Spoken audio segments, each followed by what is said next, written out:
بسم اللہ الرحمن الرحیم۔ معزز ناظرین السلام علیکم ورحمۃ اللہ وبرکاتہ۔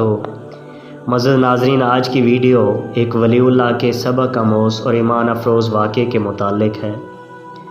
بنی اسرائیل میں ایک صدیق یعنی اول درجے کا ولی تھا جو عبادت میں منفرد مقام رکھتا تھا۔ یہ ایک عرصہ تک اپنی خانقاہ میں عبادت کرتا رہا۔ اس کے پاس روزانہ صبح و شام بادشاہ وقت حاضری دیتا تھا اور اس سے پوچھا کرتا تھا کہ آپ کی کوئی ضرورت ہے؟ تو وہ ولی جواب دیتا تھا، اللہ تعالیٰ میری ضرورت کو خوب جانتا ہے۔ اللہ تعالیٰ نے اس عابد کی خانقاہ پر ایک انگور کی بیل اگا دی تھی جو ہر روز ایک انگور دیتی تھی۔ جب اس عابد کو پیاس لگتی تو وہ اپنا ہاتھ آگے بڑھاتا تو پانی ابل پڑتا تھا اور یہ اس پانی کو پی کر اپنی پیاس بجھا لیتا تھا۔ اسی طرح ایک طویل عرصہ گزر گیا۔ ایک مرتبہ اس عابد کے پاس مغرب کے وقت ایک عورت گزری جو نہایت جمیل و حسین تھی۔ اس عورت نے پکار کر کہا، اے اللہ کے بندے! تو اس بزرگ نے کہا، لبیک۔ یہ سن کر وہ عورت کہنے لگی، کیا تمہیں تمہارا رب دیکھ رہا ہے؟ تو اس ولی نے فرمایا، وہ اللہ ایک ہے، قہار ہے، حی و قیوم ہے، دلوں کے اسرار سے واقف ہے اور جو قبروں میں ہیں ان کو اٹھانے والا ہے۔ عورت یہ سن کر کہنے لگی، مجھ سے میرا شوہر دور ہے، اس لیے مجھے ایک رات کے لیے اپنے پاس ٹھکانہ دے دو۔ بزرگ نے یہ سن کر اس عورت سے کہا کہ اوپر آ جاؤ۔ بس وہ عورت اوپر چڑھ گئی اور اس بزرگ کی خانقاہ میں پہنچ گئی۔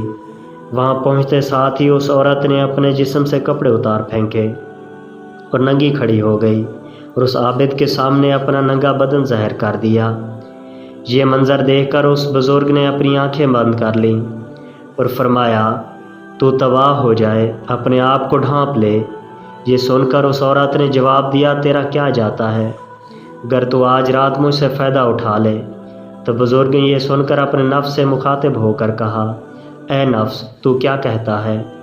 نفس کہنے لگا، اللہ کی قسم میں تو فائدہ اٹھاؤں گا۔ یہ سن کر بزرگ نفس سے مخاطب ہو کر کہنے لگا، تو تباہ ہو جائے، کیا تو گندھک کے اور دوزخ کے کپڑے مانگتا ہے، آگ کے پاٹ مانگتا ہے، میری عرصہ دراز کی عبادت ضائع کرنا چاہتا ہے؟ پھر کہنے لگا، ہر زانی کی بخشش نہیں ہے، زانی کو دوزخ میں اوندھے منہ گرا دیا جائے گا اور یہ ایسی آگ ہے جو بجھنے والی نہیں اور اس کا عذاب مٹنے والا نہیں۔ میں ڈرتا ہوں کہ اللہ تعالیٰ تجھ پر ایسا ناراض ہو کہ پھر کبھی بھی راضی نہ ہو۔ لیکن اس بزرگ کے نفس نے اس کو عورت کے متعلق خوب بہکایا۔ تو بزرگ نے نفس سے مخاطب ہو کر کہا، میں تیرے سامنے چھوٹی سی آگ پیش کرتا ہوں، اگر تو اس کو برداشت کر گیا تو اس رات اس لڑکی سے نفع حاصل کروں گا۔ اور اس بزرگ نے یہ کہنے کے بعد دیے میں تیل بھر دیا اور بتی کو موٹا کر دیا۔ اس منظر کو وہ عورت بھی دیکھ رہی تھی اور اس بزرگ کی اپنے نفس سے گفتگو کو بھی سن رہی تھی۔ پھر اس بزرگ نے چراغ کو جلانے کے بعد اپنا ہاتھ اس جلتی ہوئی بتی پر رکھ دیا۔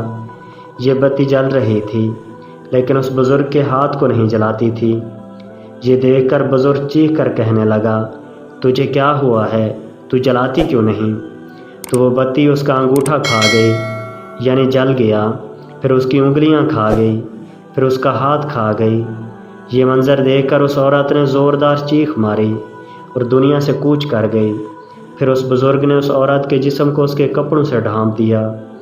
جب صبح ہوئی تو ابلیس لعین نے چیخ کر کہا، اے لوگو، فلاں کی بیٹی سے فلاں عابد شخص نے زنا کیا ہے اور زنا کرنے کے بعد اس کو قتل کر دیا ہے۔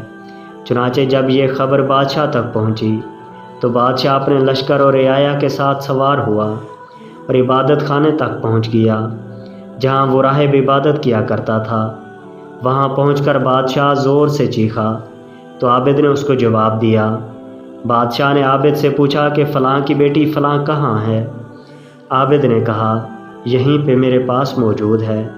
بادشاہ یہ سن کر عابد سے کہنے لگا کہ اس کو کہو کہ وہ میرے پاس آئے۔ بزرگ نے کہا، وہ مر چکی ہے۔ یہ سن کر بادشاہ کہنے لگا، کیونکہ وہ زنا کے لیے راضی نہیں ہوئی اسی لیے تم نے اس کی جان لے لی اور اسے قتل کر دیا، جس کو اللہ تعالیٰ نے حرام قرار دیا ہے۔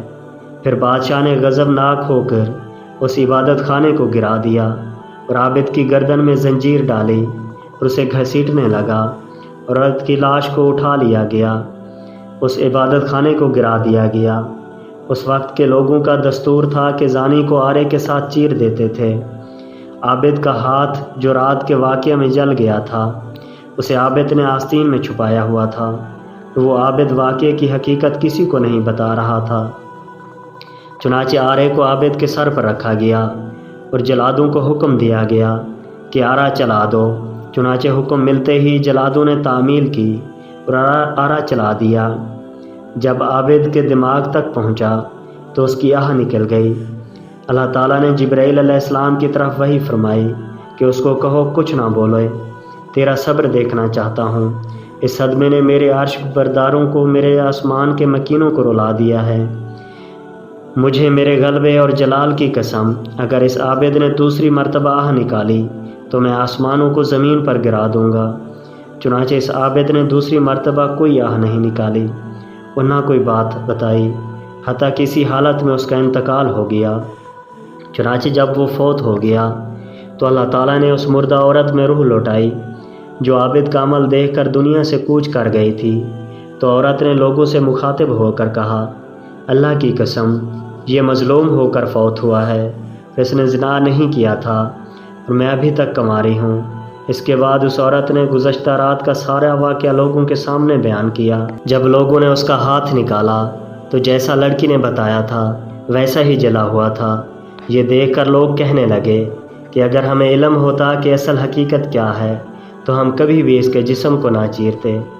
عابد دو ٹکڑے ہو کر زمین پر گر پڑا، لڑکی بھی جیسے پہلے مردہ تھی ویسے ہی ہو گئی۔